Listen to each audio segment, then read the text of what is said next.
this I bought kind of during COVID. It was kind of cheap, and the ammo was cheaper at the time. When Russia invaded Ukraine, a lot of the sanctions dried up the ammo. Some of those companies moved over out of Russia, but there's not a lot of stateside ammo for like AKs.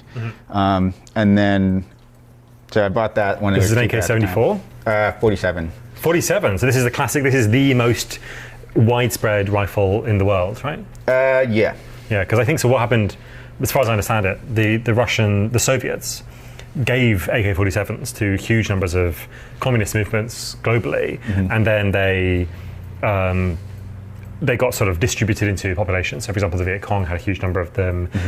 In East Africa, there's loads of them. There's even more, like, there's a whole subset of like gun nerdery that you could go into about AK-47s, because beyond just giving out the guns themselves, they gave out the manufacturing plans. So like there's a lot of different like variants that, you know, from an untrained eye it looks like an AK-47, but some like small parts might not work together, and like some of the tolerances don't work.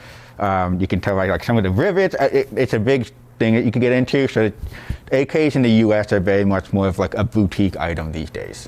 There's a really good book by Christian Parenti called Tropics of Chaos, and it's about the way in which violence spreads in particular cultures through the Cold War, basically. So his thesis is that, particularly in East Africa, between Eritrea and Ethiopia, lots of guns are sort of dumped into the environment by America on the one hand, that's funding the sort of the ruling class, and then the communists in Russia give money, give rifles as well to the Communist Party there.